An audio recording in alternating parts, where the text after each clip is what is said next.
Hi everyone, how are you? I hope you are happy and healthy.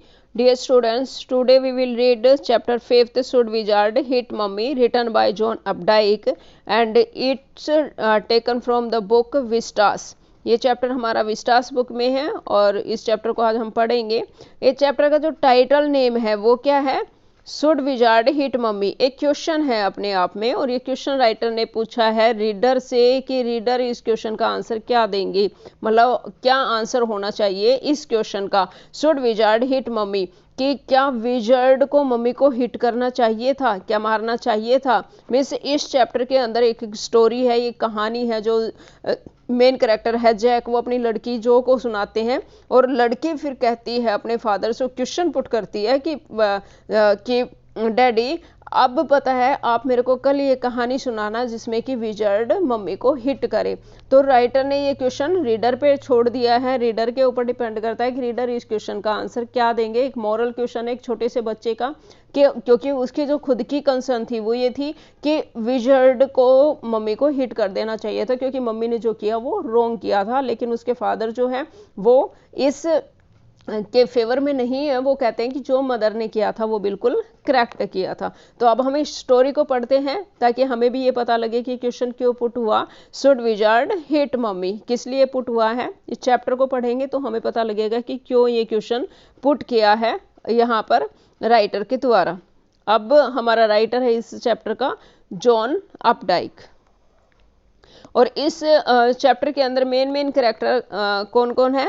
एक तो Jack है जो कि फादर हैं, जैक की वाइफ है क्लेयर, उनकी एक बेटी है जो कि 4 ईयर की है, ठीक है, और जो को ही कहानी सुनाई जा रही है जैक के द्वारा। एक इनका छोटा बेटा है बॉबी जो कि अभी 2 ईयर का है और अभी फिलहाल जो क्लेयर है मतलब जैक की जो वाइफ है वो प्रेग्नेंट है और अभी उनको एक 3rd बेबी होने वाला है। These are the character of this chapter. Before you read, here is a story about the world wide. यहाँ एक ऐसी कहानी है जो कि वर्ल्ड व्यू बताती है ऑफ अ लिटिल चाइल्ड। एक छोटा बच्चा जो होता है उसके किस तरह के क्वेश्चंस होते हैं वो पूरे वर्ल्ड व्यू, मतलब इसी सिमिलर एज के बच्चे आप वर्ल्ड में किसी भी कोने में चले जाओ किसी से भी पुट कर लो वो इसी तरह के क्वेश्चंस रेज करेंगे। तो इस तरह के क्वेश्चन से वर्ल्ड व्यू दिखाया है राइटर ने यहाँ पे। And the difficult moral questions और difficult moral question she raises during the story session, कि जब उसके फादर उसे कहानी सुना रहे होते हैं बच्चे को तो वो कहानी सुनते सुनते किस किस तरह के क्वेश्चंस पुट करती है वो इसमें दिखाए हैं, जो कि वर्ड व्यू है। विद हर फादर, अपने फादर से कैसे कैसे वो क्वेश्चन करती है, क्या क्या क्वेश्चन उसके बीच में उसके माइंड में आते हैं और किस किस तरह के वो क्वेश्चन अपने फादर से पूछती है, वो सारा सब कुछ इस स्टोरी में दिखाया है कि इस एज के जो बच्चे होते हैं वो कितने अलर्ट हो जाते हैं और कैसे कैसे क्वेश्चन अपने पेरेंट्स से करते हैं। और इस एज के सभी बच्चे लगभग इसी टाइप के क्वेश्चन अपने पेरेंट्स से आस्क करते हैं। हमारी स्टोरी स्टार्ट होती है अब। In the evenings and for Saturday naps, मतलब इवनिंग्स के टाइम में हमेशा ही ऐसा होता था। और जो मेनली आज जो जिक्र किया जा रहा है इस स्टोरी में वो है सैटरडे नैप्स का। नैप्स मीन्स होता है शॉर्ट स्लीप, जब हम शॉर्ट टाइम के लिए स्लीप करते हैं, शॉर्ट टाइम के लिए सोते हैं, उसको बोलते हैं स्नैप्स। तो यहाँ पर क्या है कि ये कहानी हमारी स्टार्ट होती है सैटरडे की नैप से, मतलब सैटरडे की इवनिंग है। सैटरडे की इवनिंग का एक्सप्रेशन किया गया है इसमें कि सैटरडे की इवनिंग को क्या क्या होता है जैक के साथ, कि जो जैक है इसमें मेन कैरेक्टर कि वो किस तरह से अपनी लड़की को कहानी सुनाते हैं और कैसे कैसे क्वेश्चंस का उन्हें सामना करना पड़ता है। तो अब यहाँ पर बताया जा रहा है इन द इवनिंग्स कि इवनिंग के समय में एंड फॉर सैटरडे, और सैटरडे को सैटरडे नैप्स के लिए लाइक 2 डेज, जैसे कि आज का दिन है, आज सैटरडे का दिन है इस स्टोरी में। और सैटरडे के दिन में जैसे वो शाम को अपनी लड़की को कहानियां सुनाते हैं शॉर्ट स्लीप के लिए नैप्स के लिए, वो कहानियों का टाइम है अभी। Jack told his daughter, Jack जो है अपनी लड़की को बताते हैं जो स्टोरी हमेशा ही उन्होंने एक ट्रेडिशन बना रखा है कि सैटरडे को शाम को उसको सुलाने के लिए उसके फादर जो है वो उसे कहानी सुनाते हैं आउट ऑफ हिज हेड, अपने दिमाग से क्रिएट करके, मतलब कुछ ना कुछ कहानी वो अपने दिमाग से क्रिएट करते हैं, खुद ही क्रिएशन करते हैं और फिर उसको सुना देते हैं। मतलब कहीं से पढ़ते या फिर कहीं से रीड करते या फिर कहीं टीवी वगैरह पे देखते नहीं है, वो क्या करते हैं सीधा अपने माइंड से कंस्ट्रक्ट किया, फॉर्मेट किया किसी भी स्टोरी को और इन्हें सुना दिया। इस तरह से ये कस्टम उनका चला आ रहा है कि वो अपने दिमाग से क्रिएट करके कहानी सुनाते रहते हैं अपनी डॉटर को।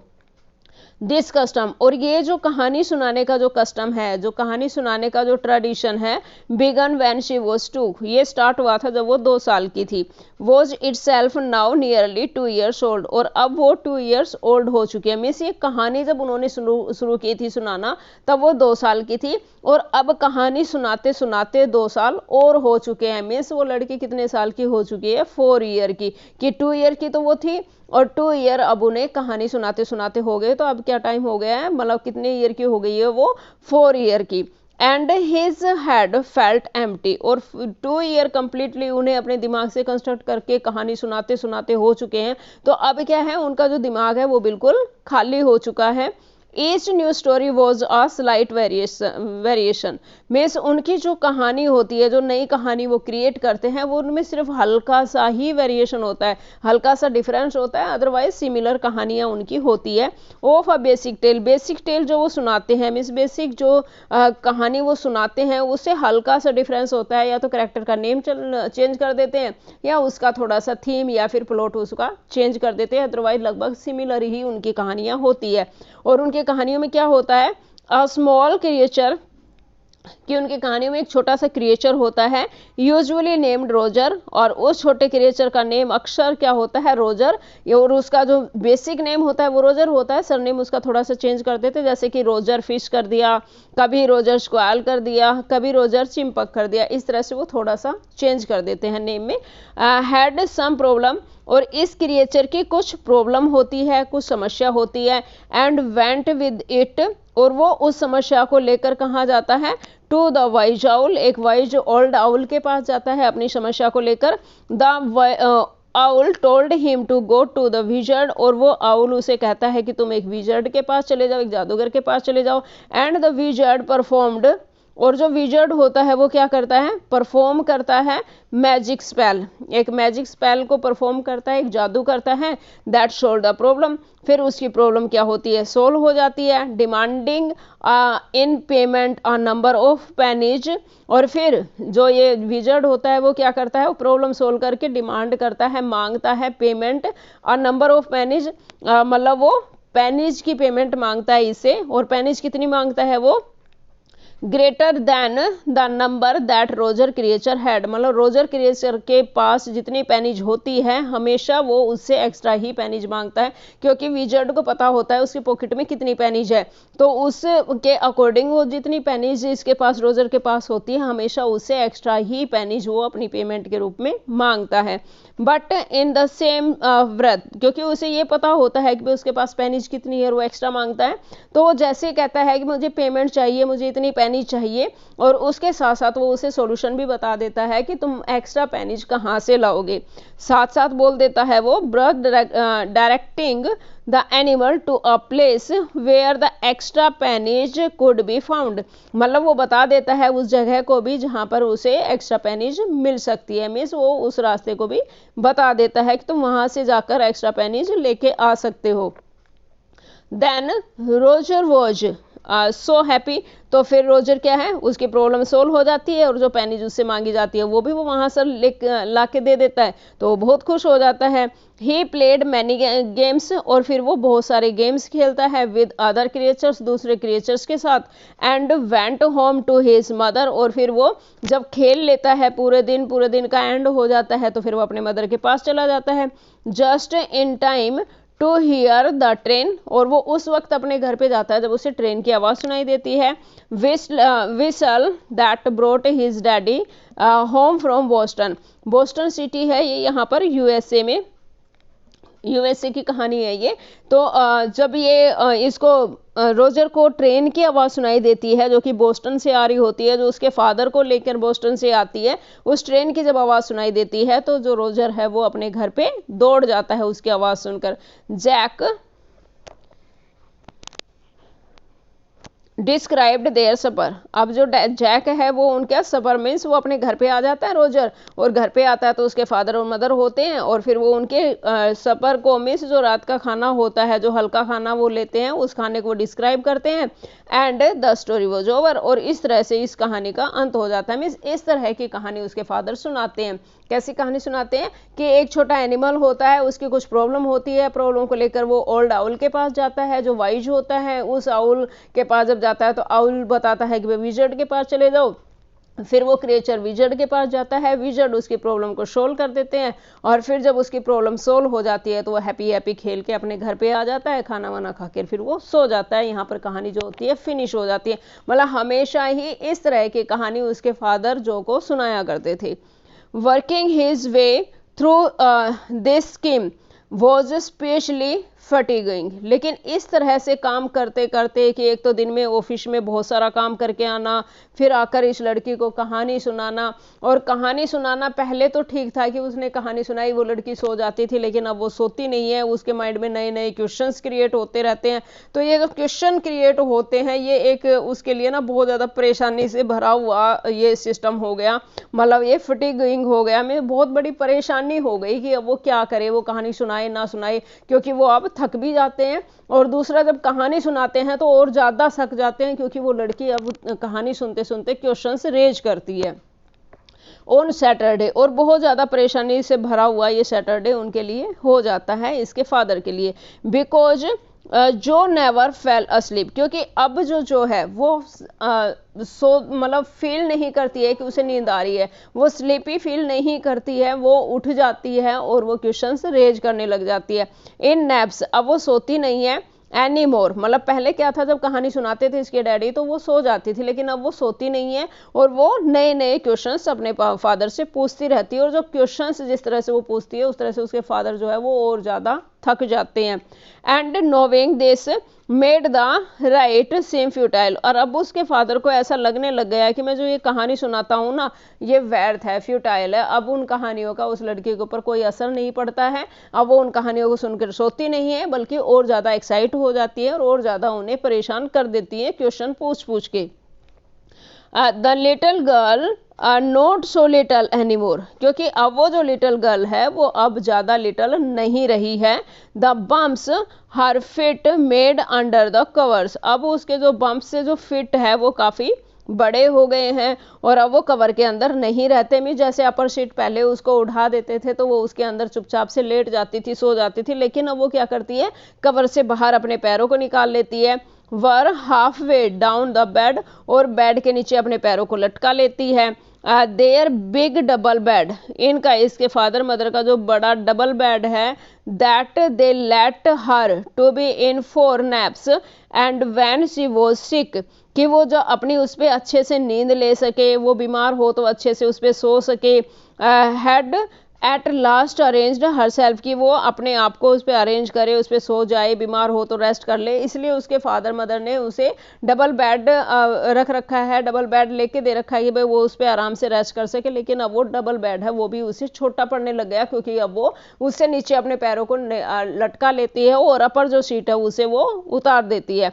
And from the way her fat face, और इस तरीके से उसका जो फैट फेस, मतलब प्लम्पी उस बच्चे को बताया है, मोटा ताजा उस लड़की को बताया है, तो उसका जो फेस है वो फैट है, और जो फैट फेस है डीप इन द पिलो, वो पिलो के अंदर काफ़ी गहरा जाता है, क्योंकि वो हैवी है तो पिलो के अंदर धंस जाता है।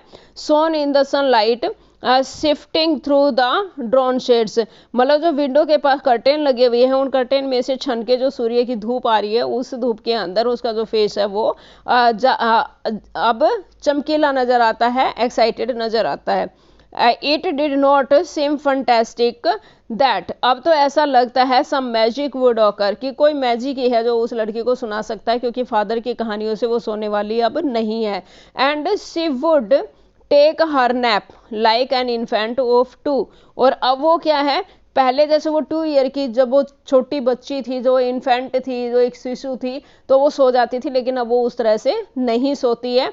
हर ब्रदर, उसका जो भाई है बॉबी, वॉज 2, वो अब 2 ईयर का है, एंड ऑलरेडी अस्लीप, और वो पहले ही सो चुका है। मतलब पहले ये भी सो जाती थी, लेकिन अब ये नहीं सोती है, बट अब उसका भाई है 2 ईयर का, वो सो चुका है।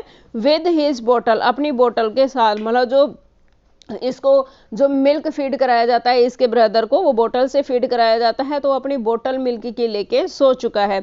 जैक आस्क्ड, अब जैक जो है वो लड़की से पूछता है, who shall the story be about today, जो जैक है वो उस लड़की से पूछता है कि आज हम किस के बारे में कहानी सुनेंगे, मतलब कौन सी कहानी आज हम सुनेंगे। हालांकि वो बहुत ज़्यादा टायर्ड है, लेकिन फिर भी वो अपनी लड़की को कहानी सुनाने के लिए रेडी है, और वो कहता है कि चलो ठीक है, अब बताओ हम किस से रिलेटेड कहानी आज सुनेंगे। रोजर जो स्क्वेस्ड हर आइज, जो है वो कहती है कि आज हम रोजर की कहानी सुनेंगे, क्योंकि बेसिक नेम तो रोजर ही होता था, तो आज भी उसने सडनली बोल दिया कि रोजर की कहानी सुनेंगे। सरनेम इसके साथ कुछ और लगा देंगे, लेकिन अभी वो इसके पीछे, रोजर के पीछे डॉट डॉट छोड़ दिया, मीन्स उसके साथ सरनेम कुछ कनेक्ट होगा, तो वो रोजर तो बोल देती है कि रोजर कुछ की कहानी सुनेंगे। फिर वो अपनी आइज को स्क्वैज करती है, ब्लिंकिंग करती है, और फिर शट कर लेती है, एंड स्माइल, फिर मुस्कुराती है। To be thinking, she was thinking, वो थोड़ी देर के लिए सोचती है, और सोच के फिर बोलती है। हर आइज ओपन, वो अपनी आंखें खोलती है। हर मदर्स ब्लू, जैसे उसकी आंखें ब्लू है, इसी तरह से उसकी मदर की जो आंखें ब्लू है, वैसी ही इसकी आंखें ब्लू है। स्कंक, और फिर वो एकदम से कहती है कि स्कंक, शी सेड फॉर्मली, एकदम से वो बोलती है कि हम रोजर स्कंक की कहानी सुनेंगे। अ न्यू एनिमल, जो ये रोजर स्कंक था वो क्या था, एक नया एनिमल था, एक नया क्रिएचर था। They must talk about skunks at nursery school, उसके फादर सोचते हैं कि उसने तो कभी भी स्कंक के बारे में कोई कहानी नहीं सुनाई, स्कंक के बारे में बताया भी नहीं इस लड़की को, तो फिर वो सोचता है कि हो सकता है ये नर्सरी स्कूल में जाती है, तो वहां पर किसी ने इसको स्कंक के बारे में इंट्रोड्यूस करवाया होगा, या स्कंक के बारे में बताया होगा, इसलिए ये स्कंक का नाम ले रही है। हैविंग अ फ्रेश हीरो, लेकिन उसके फादर को एक फ्रेश हीरो मिल गया था, कि उसने कभी भी इससे रिलेटेड कहानी नहीं सुनाई थी, तो उसे तो एक फ्रेश हीरो मिल गया था यहाँ पे। Having a fresh hero momentarily, मतलब थोड़ी सी देर के लिए तो उसके फादर सोचते हैं कि स्कंक का नेम कहाँ से आया, फिर वो सोचते हैं कि हो सकता है नर्सरी स्कूल में इसको पढ़ाया जा रहा होगा स्कंक के बारे में, और नया हीरो पाकर वो थोड़ा सा खुश भी था कि चलो आज एक नया हीरो मिल गया मेरी कहानी के लिए, और वो थोड़ी देर सोचता है, फिर वो शुरू करता है। Stirred Jack to creative enthusiasm इस बड़े ही जोश से वो क्रिएट करने लग जाता है अपनी कहानी को, मतलब जैसे ही उसे फ्रेश हीरो का नेम मिलता है वैसे ही वो क्रिएशन करना शुरू कर देता है, कहानी बनाना शुरू कर देता है। ऑल राइट, और फिर वो अपनी लड़की से कहता है कि ठीक है। ही सेड, उन्होंने बोला, वंस अपॉन अ टाइम, कि एक बार की बात है। कहानी जब भी शुरू होती है तो मोस्टली इंग्लिश में यही वर्ड आते हैं, वंस अपॉन अ टाइम, कि एक बार ऐसा हुआ था या एक बार की बात है। तो यहाँ पर फादर बोलते हैं once upon a time in the deep dark woods, कि जो डीप डार्क वुड्स है मीन्स डेंस फॉरेस्ट, मतलब बहुत गहरे जो फॉरेस्ट होते हैं ग्रीन कलर के, मतलब जंगल जो होता है, एक गहरा जंगल था। There was a tiny little creature, और उस जंगल में क्या था, एक छोटा सा लिटिल क्रिएचर था, by the name of Roger Skunk, और उस क्रिएचर का नेम क्या था, Roger Skunk. Basic name Roger हो गया और सरनेम इसमें स्कंक लगा दिया, कि एक रोजर स्कंक क्रिएचर था जो कि उस डेंस फॉरेस्ट में रहता था। And he smelled very bad, और उसकी प्रॉब्लम बता दी है फादर ने यहाँ पर, कि वो ना बहुत गंदी बदबू उसके अंदर आती थी, बहुत गंदी बदबू मारती थी उसकी बॉडी, तो बहुत ज़्यादा बैड स्मेल उसके अंदर आती थी। ये प्रॉब्लम उसकी बता दी कि ये प्रॉब्लम थी, क्योंकि इनकी बेसिक कहानी में यही होता है कि छोटा सा क्रिएचर होता है और उसमें एक प्रॉब्लम होती है। तो यहाँ पर डैडी ने बता दिया कि आज क्या थी, उसके अंदर बहुत ज़्यादा बैड स्मेल आ रही थी। यस जो सैड, जो कहते हैं कि हाँ, क्योंकि जो को तो पता ही था कि कोई ना कोई प्रॉब्लम बताएंगे फादर उसकी, तो यहाँ पर जो ने बड़े ही एक्साइटेड वे से बोला कि हाँ अब कहानी शुरू हो गई है। ही स्मेल्ड सो बैड, उसके फादर कहते हैं कि वह इतनी ज़्यादा बदबू मारता था, दैट कि none of the other little, कि कोई भी जो दूसरा लिटिल क्रिएचर था, वुडलैंड उस जंगल का जो क्रिएचर्स था, वुड प्ले विद हिम, नहीं खेलता था उसके साथ। मतलब वो इतनी बुरी बदबू आती थी उसके अंदर कि उस फॉरेस्ट का जो दूसरे लिटिल क्रिएचर होते थे वो एक भी उसके पास आकर नहीं खेलते थे, उससे बात नहीं करते थे, उसके साथ खेलते नहीं थे। जो looked at him Somli, Somli means आएगा सीरियसली, जो अपने फादर को बहुत ही सीरियसली देखती है। मतलब उसको ऐसा लगता है जैसे कि वो ही वहां पर है, तो वो उसे बड़े ही सीरियसली अपने फादर को देखती है। उसे बड़ा बुरा लगता है कि दूसरे एनिमल्स उसको इंपॉर्टेंस नहीं दे रहे, उसके साथ खेल नहीं रहे। ये चीज उस लड़की को कहीं ना कहीं फील हो जाती है और वो बड़े ही सीरियसली अपने फादर की तरफ देखती है। सी हैडंट फोरसीन दिस, क्योंकि उस लड़की ने पहला ऐसे कभी भी नहीं सुना था कि जो लिटिल क्रिएचर है वो उसके साथ ना, प्रॉब्लम तो होती थी बट सभी उसके साथ होते थे, लेकिन आज पहली बार ऐसा हुआ है कि उस लिटिल क्रिएचर में बदबू आ रही है और उस बदबू की वजह से जो दूसरे लिटिल क्रिएचर है वो उसके साथ नहीं है। ये उस लड़की को थोड़ा सा ओड लगा कि जो दूसरे साथी हैं वो उसके साथ नहीं है, आज वो उसको इग्नोर कर रहे हैं। ये चीज उसे अजीब लगी। वेन एवर, उसके फादर कंटिन्यू करते हैं कहानी को, Whenever he would go out to play, उसके फादर कहते हैं कि जब भी मैं खेलने के लिए जाता था, जैक कंटिन्यूड, जैक अपनी कहानी को कंटिन्यू रखते हैं विद जेस्ट, जेस्ट मीन्स होता है बड़े ही जोश से उस कहानी को कंटिन्यू रखते हैं। रिमेम्बरिंग, रिमेम्बरिंग मीन्स याद करते हैं वो, सर्टेन कुछ निश्चित, ह्यूमिलिएशंस, ह्यूमिलिएशंस मीन्स जो हमारे साथ कोई ह्यूमिलिएशन होता है, जो बुरा बर्ताव होता है, मतलब मिसबिहेव होता है, ऑफ हिज ऑन चाइल्डहुड, मतलब इसके फादर को खुद के चाइल्डहुड की कुछ ह्यूमिलिएशंस याद आ जाती है। मतलब इसके फादर की लाइफ में भी चाइल्डहुड में ऐसा कुछ हुआ था कि इनको भी कोई इग्नोर करता था या इनके साथ कुछ ह्यूमिलिएशंस हुई थी, मिसबिहेव हुआ था, वो उन्हें याद आता है और उसको याद करते करते वो कहानी को कंटिन्यू करते हैं। और वो कहते हैं all of the other tiny animals would cry, कि जैसे ही वो उन क्रिएचर्स के बीच में फॉरेस्ट में वो आता था रोजर स्कंक, तो जितने भी छोटे जो एनिमल्स थे वो क्या करते थे, क्राई करने लग जाते थे, चिल्लाने लग जाते थे। और चिल्लाने लग जाते थे तो क्या कहते थे, ओहो here comes Roger skunk, stinky skunk, वो सारे क्या चिल्लाने लग जाते थे, अरे अरे देखो यहाँ पर रोजर स्कंक, बदबू वाला रोजर स्कंक आ गया, बदबू वाला रोजर स्कंक आ गया। इस तरह से वो सारे जो एनिमल्स थे वो चिल्लाने लग जाते थे। And they would run away, और ऐसे चिल्लाते हुए वो सब भाग जाते थे। मीन्स वहां पर कोई भी नहीं रुकता था, सब उस जगह को छोड़कर भाग जाते थे। And Roger Skunk would stand there all alone, और वहां पर जो रोजर स्कंक था वो अकेला ही खड़ा रह जाता था, उसको कोई भी नहीं देखता था और कोई भी उसके पास नहीं रुकता था, कोई भी उसके साथ नहीं खेलता था, कोई भी उससे बात नहीं करता था, सब भाग जाते थे और रोजर स्कंक वहां पर अकेला खड़ा रह जाता था।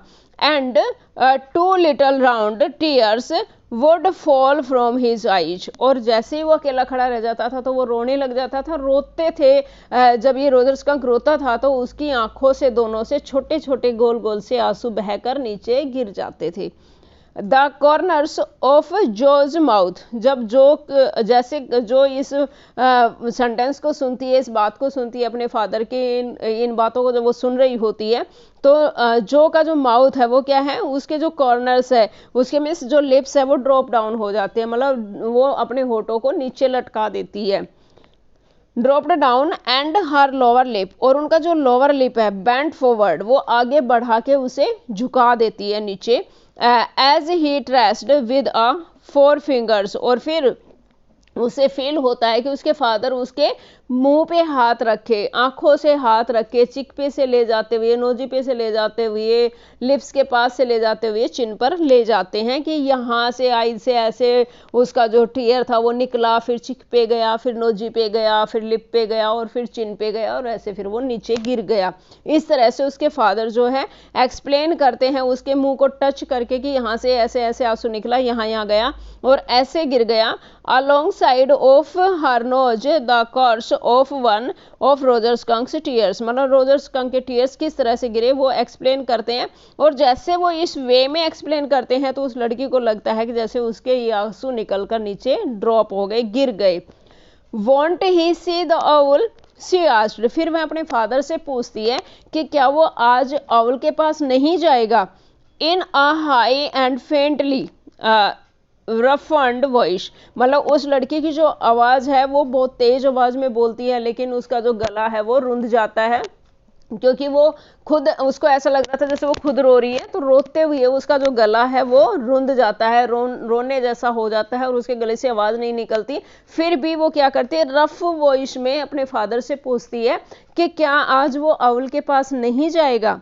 Sitting on the bed beside her, अब वो उसके फादर जो उसके साइड में बैठे हुए हैं, Jack felt the covers tug as her legs switched tensely, Jack को देखते हैं कि वो अपने पैरों को हिला रही है, बेड के ऊपर दे दे के मार रही है, मतलब बहुत तेज से पटक रही है, और वो अपने फादर से पूछ रही है कि क्या वो आउल के पास नहीं जाएगा। He was pleased with this, वह ये कहानी सुनाते सुनाते मतलब बड़े खुश हो रहे हैं, उन्हें बड़ा अच्छा लग रहा है ये कहानी सुनाने में अपनी लड़की को। मोमेंट, इस मोमेंट में वो बहुत ही प्लीज हैं, बहुत शांत हैं और वो कहानी सुना रहे हैं।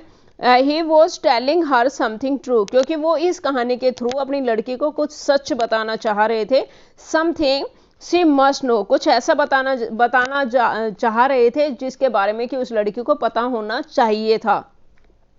And had no wish to hurry on, और इसके फादर को कोई जल्दी नहीं है कि वो जल्दी जल्दी इस कहानी को फिनिश कर दे, कहानी को सुना दे। बट डाउनस्टेयर, लेकिन डाउनस्टेयर क्या है, अ चेयर स्क्रैप्ड, एक चेयर जो है वो स्क्रैप करती है, ड्रैग करती है, मतलब चेयर के इधर उधर मूव होने की आवाज इनको सुनाई देती है, जो कि डाउनस्टेयर रूम से आ रही होती है। एंड ही रियलाइज्ड, और फिर उन्हें महसूस होता है, ही मस्ट गेट डाउन, की उसे नीचे चले जाना चाहिए, टू हेल्प क्लेयर, क्लेयर कौन है यहाँ पर, जैक की वाइफ, कि उसे अपनी वाइफ जो क्लेयर जो वहां पर कोई वर्क कर रही है, मीन्स वो वहां पर वुड वर्क कर रही है, वहां जो उनका फर्नीचर है नीचे वाले रूम में, उस फर्नीचर को वो पेंट कर रही होती है। तो जैसे ही उसे चेयर की मूविंग होने की जो साउंड आती है, तो वो सोचता है कि मुझे क्लेयर की हेल्प करने के लिए नीचे जाना चाहिए।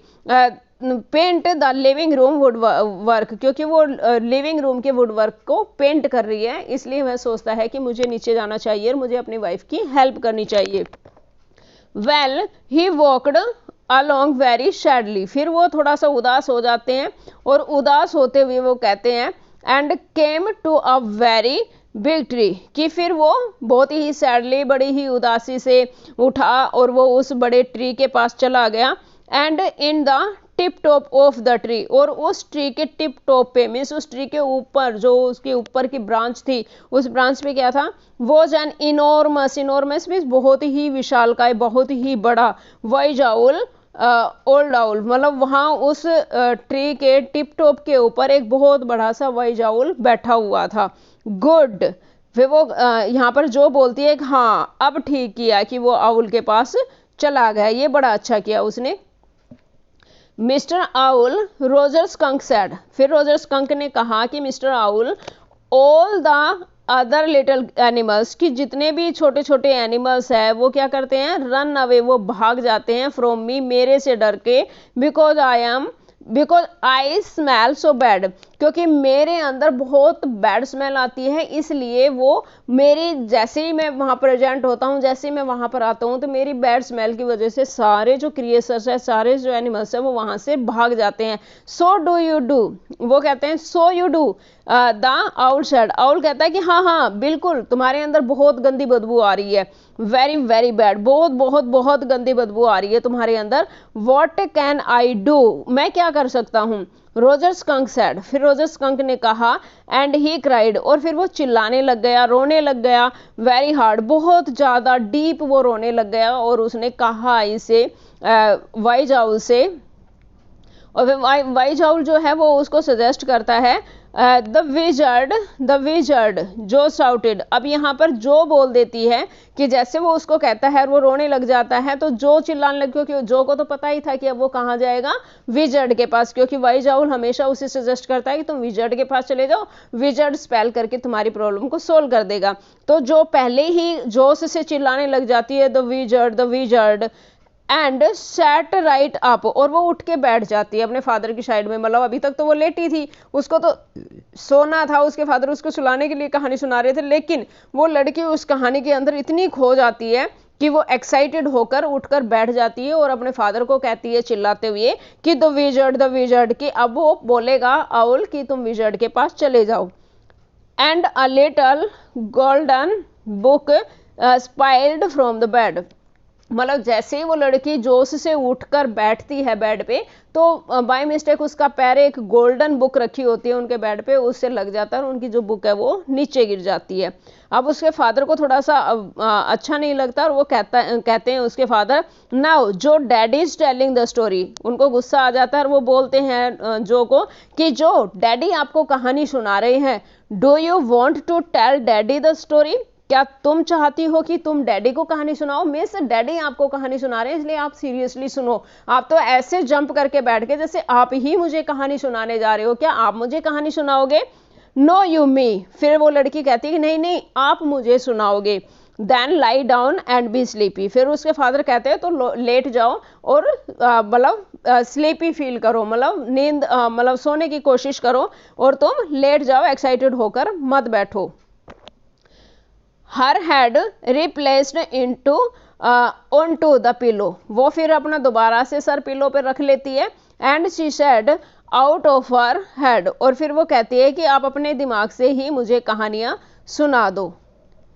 ठीक है, वो बोलती है कि आप अपने माइंड से मुझे कहानी सुनाओ, मैं आपकी ही कहानी सुनूंगी, मुझे कहानी नहीं सुनानी, आप मुझे कहानी सुनाओ।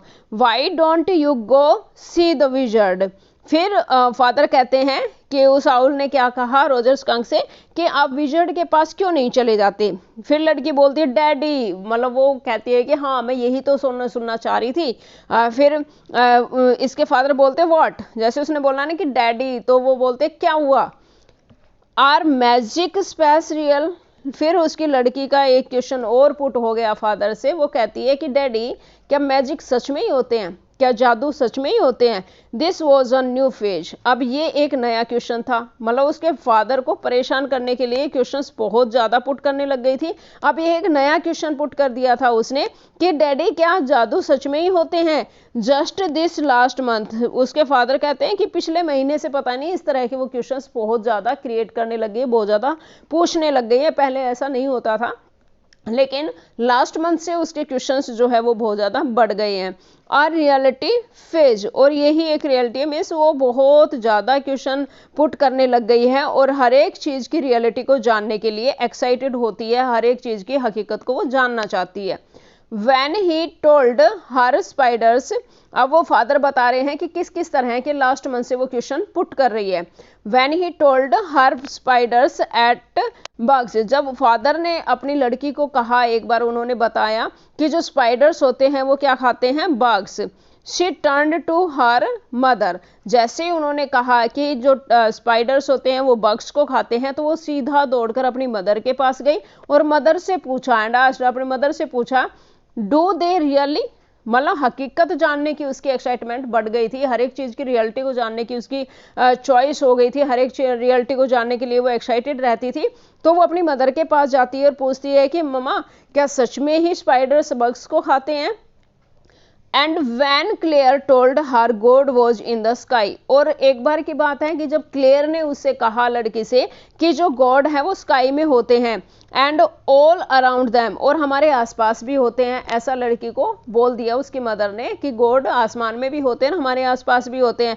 She turned to her father, जैसे उसकी मदर ने ये कहा तो वो दौड़कर अपने फादर के पास गई एंड इंसिस्टेड, और उन्होंने दबाव डालकर पूछा with a shy yet eager smile, मतलब बहुत ज़्यादा स्माइल पास करते हुए अपने फादर के पास गई और फिर उन्होंने पूछा इज ही रियली, कि पापा क्या सच में ही गॉड होते हैं। मीन्स अब वो क्या करती हैं कि पापा अगर कुछ बताते हैं तो मदर से जाकर कंफर्म करती है, और मदर अगर कुछ बताती है तो अपने फादर से जाकर वो कंफर्म करती है, मतलब हर एक चीज़ की हकीकत को जानने की उसकी चॉइस बढ़ गई है, हर एक चीज़ की सच्चाई को जानना वो चाहती है।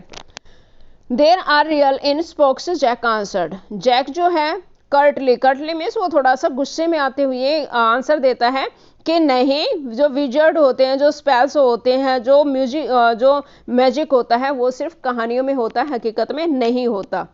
सी had made him miss a beat in the narrative, वो कहते हैं कि जो ये जैसे वे कहानी बना रहे हैं, क्योंकि वो तो नरेट करके सुना रहे हैं, कहानी को फॉर्मेट कर रहे हैं, और जबकि जब वो सुना रहे होते हैं तो जैसे वो कहानी बना रहे हैं उसके अंदर क्या कर रही है, वो made him miss a beat, मतलब उनको वो डिस्टर्ब कर रही होती है इस तरह के क्वेश्चंस पुट करके।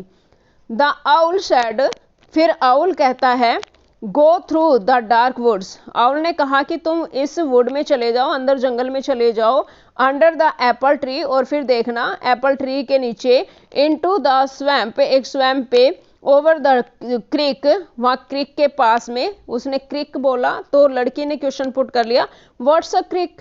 मतलब ये जो लड़की है वो हरदम क्वेश्चन पे क्वेश्चन पुट किए जाती है। जैसे वर्ड बोला फादर ने कि एक क्रिक के पास, तो लड़की ने क्वेश्चन पुट किया व्हाट्स अ क्रिक, कि क्रिक क्या होती है। अब फादर बता रहे हैं अ लिटिल रिवर। अब फादर ने आंसर दिया कि क्रिक क्या होती है, एक लिटिल रिवर होती है, एक छोटी सी रिवर होती है। ओवर द क्रिक, क्रिक के पास में जाना, एक छोटी रिवर के पास में जाना, and there will be the wizard's house, और वहां जाकर आप देखोगे तो वहां आपको विजर्ड का हाउस दिखाई देगा। And that's the way Roger skunk went, और जैसे ही विजर्ड ने बताया तो रोजर स्कंक वहां पर चला गया। And pretty soon he came to a little white house, और थोड़ी सी ही देर में वो एक छोटे से व्हाइट हाउस के पास पहुंच गया। And he wrapped on the door, और फिर उसने क्या किया, रैप मीन्स आएगा यहाँ पर नोक करना, कि जाके उन्होंने क्या किया, नोक किया दरवाजे पे। Jack rapped on the window sill, और फिर जैक ने, जैसे वो बता रहे थे ना कि भाई उसने जाकर दरवाजे पे रैप किया, दरवाजे पे नोक किया, तो ये बताने के लिए, क्लियर करने के लिए जैक ने क्या किया, विंडो के ऊपर रैप किया, मीन्स विंडो को नोक करके दिखाया कि इस तरह से जाके रोजर स्कंक ने दरवाजे पे नोक किया। एंड अंडर द कवर्स, और फिर वो जो कवर के अंदर लड़की लेटी हुई थी George, tall figure cleansed in an infantile thrill. अब वो लड़की और ज्यादा जोश में आ गई और एकदम से सिकुड़ के बैठ गई कहानी सुनने के लिए, क्योंकि उसमें अब बहुत ज्यादा एक्साइटमेंट आ गई थी कि वो वहां पर जादूगर के पास पहुंच गया है, विजर्ड के पास पहुंच गया है। तो और ज्यादा एक्साइटेड होकर वो लड़की बैठ जाती है। And then a teeny little old man came out, और फिर वो वहां से क्या हुआ, जैसे दरवाजे पे नोक किया तो उस दरवाजे में से, उस घर में से, उस हाउस में से एक छोटा और ओल्ड मैन निकल के बाहर आया। एक छोटे कद का एक मैन था जो निकल कर बाहर आया। With a long white beard, उसकी एक लंबी वाइट कलर की दाढ़ी थी। And a pointed blue hat, और एक पॉइंटेड ब्लू हैट पहना हुआ था। एंड सैड, और फिर उसने कहा what is what you want, वो कहता है कि अरे कितनी कितनी बदबू आ रही है, क्या चाहिए तुम्हें, क्या चाहिए। वो मतलब ऐसे बोलता है कि क्या चाहिए तुम्हें मेरे से।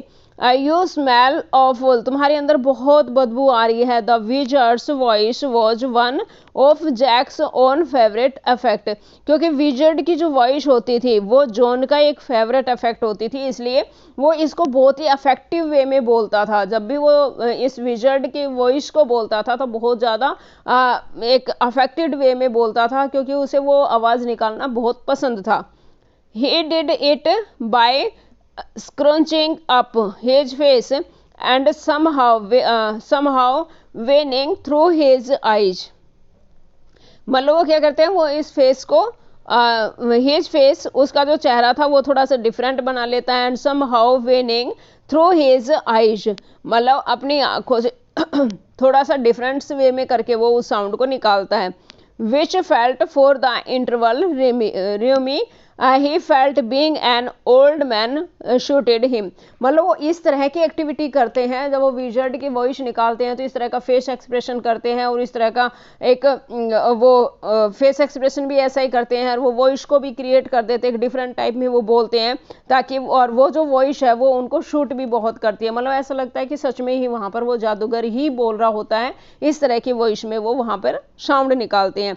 I know it Roger skunk sad, Roger skunk ने कहा कि हाँ मुझे पता है, मेरे अंदर बहुत बुरी बदबू आ रही है। And all the little animals run away from me, और इस बदबू की वजह से इस जितने भी लिटल एनिमल्स है वो सब मेरे से दूर भाग जाते हैं। The enormous voice owl sad you could help me, जो बड़े वाला जो वाइज आउल है, जो बुद्धिमान आउल बैठा हुआ है, उसने मुझे बताया है कि आप मेरी प्रॉब्लम को सॉल्व कर सकते हो। बच्चों यहाँ तक ही करेंगे, नेक्स्ट पार्ट हम नेक्स्ट पार्ट में करेंगे, इसको यहाँ तक कर लेते हैं। ये पार्ट जो है इसको बड़े अच्छे से आप एक बार रिवाइज कर लेना ताकि आपको अच्छे से लर्न हो जाए, और इसका नेक्स्ट पार्ट हम नेक्स्ट वीडियो में करेंगे। Till then take care and bye bye and keep studying.